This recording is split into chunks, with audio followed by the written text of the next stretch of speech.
So today we're going to be going over the marathon training plan, and I think this is the most important part of the marathon training in itself, is finding a plan that works for you and your lifestyle, not something that has worked for somebody else. I know that's controversial. You can find every training plan online, whatever it is, but if they're not working for you and they're not working for your lifestyle, I promise you, you're just not going to make it to the marathon, or you're not going to do as well as you want. After running 16 marathons, I have learned the hard way. Somebody can set you up a marathon training plan. If you cannot follow it because of circumstances that are going on in your life, it doesn't really matter. So I set my own marathon training plans up, and I do it by forecasting what's going to happen in the next 12 weeks up until this marathon.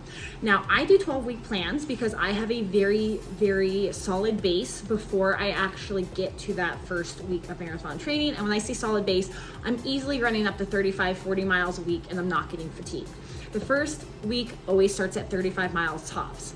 Now, how I set mine up is I go by mileage per week, and I break it down from there. I've got a couple strategies on this as well. I personally will never go for time. A lot of you, if you're following me on Instagram, I really hate running for time, because if I'm stopping at 5.31 miles, it's gonna bug me for the rest of the day. It's just a little OCD part of it, and that's fine. But I do forecast out for the 12 weeks because I am contracted on different jobs where I do have to travel, and I know those ahead of time and enough time to plan. So when I keep this in mind when I'm actually setting up my marathon training plan, because those weeks might be harder and the miles might have to be switched around. So with that being said, I have like two different rules where long runs are always on Saturdays or Fridays or Saturdays. I never put a long run on a Sunday because that's like a day of rest for me. And I do have tempo runs, and that's usually on a Tuesday or Wednesday, depending on when this long run is.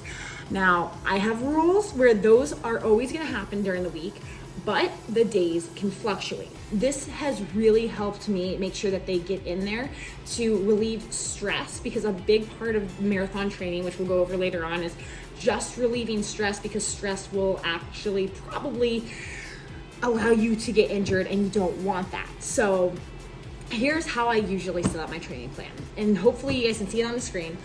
You can see week one, you can see that all of this is color coded. It's by weeks and is broken up into 3 sections. So the first 4 weeks, those are my weeks of building endurance and also working a lot more on interval training and working on speed. So it starts at 35 miles total for the week, and then I break it down from there. Again, my long run is always either on that 5th or 6th day, and then I rest right after my long run.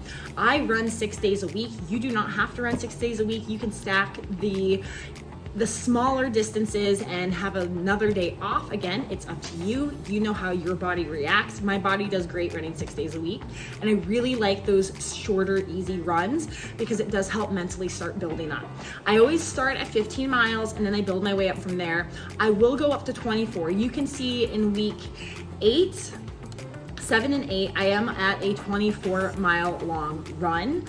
Not everybody likes to do this. Some people will top it again out at 2.5 hours, or they top out at 20 miles. I personally like to get as close to the marathon distance as possible to know that I can do it. Now, going back up into the green section, you can see I break it down. Easy days seem to always be on Thursdays. Interval days are on Tuesdays and Thursdays.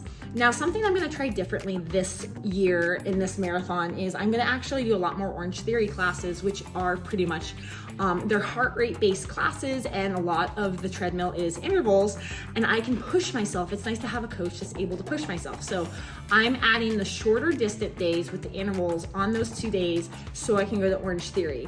Now, Wednesdays is the day I usually always do my 9-mile long tempo.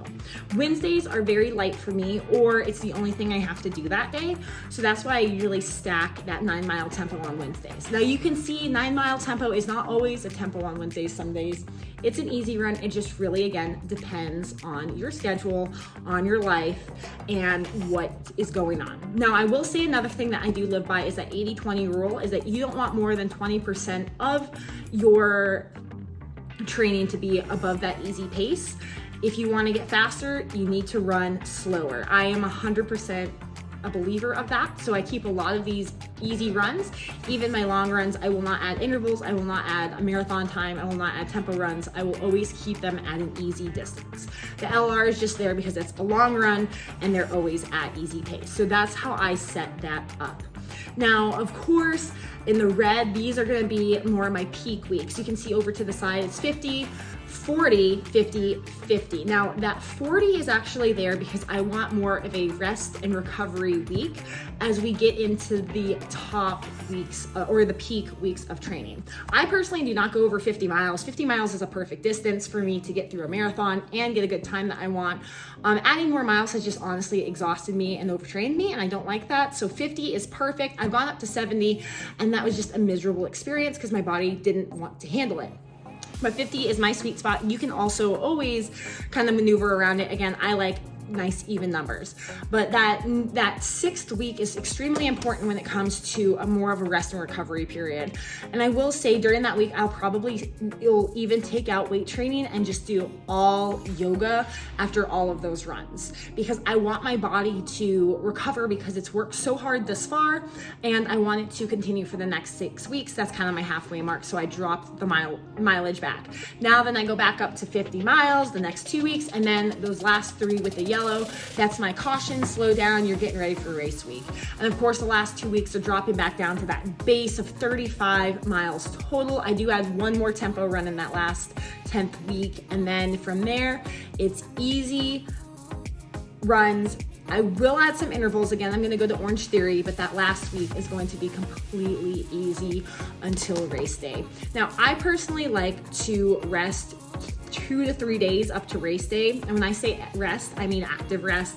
That is yoga, maybe some weight training, some walking. It's not just sitting on the couch and eating carbs.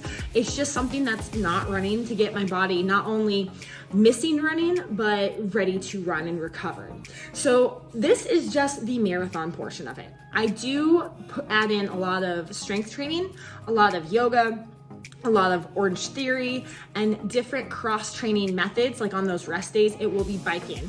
I'm gonna share that in a different video. That's just a lot to go over in this one video because, again, when it comes to training plans, finding one that works for your life is the most important thing. So if you guys get anything from this video, please just make sure that you either create or find a training plan that you can look at the next 12, 18 weeks and match it up to your life and say, everything that I can control with traveling and maybe birthdays and celebrations, this training plan is going to work. Don't stress about if you get sick, if you don't reach the mileage, if your kids get sick, if something happens. You can't control those. You can't see those. You can't forecast that right now. So just forecast what you can, find a training plan that fits that, and I promise you the rest is going to be easier. If you guys do need help with a training plan, or you want to download this training plan because this one looks like a good one for you, you can access on my community circle. Link is down in my bio, and you can download it. It's on the side links. Just go to the side of the page, go to my links, and then it says my marathon training plan. It's also for half marathon, or there's also one for half marathons too. But other than that, that's all we're gonna go over this week. Next week, I'm going to go more in depth about the strength training and the yoga and the cross training that I do alongside of getting ready for this. And of course, we're gonna have to talk about building up to the 12 weeks, but I just wanted to get this down because this is the most important part. So you guys, be safe out there, get out there and run your lives before life runs you.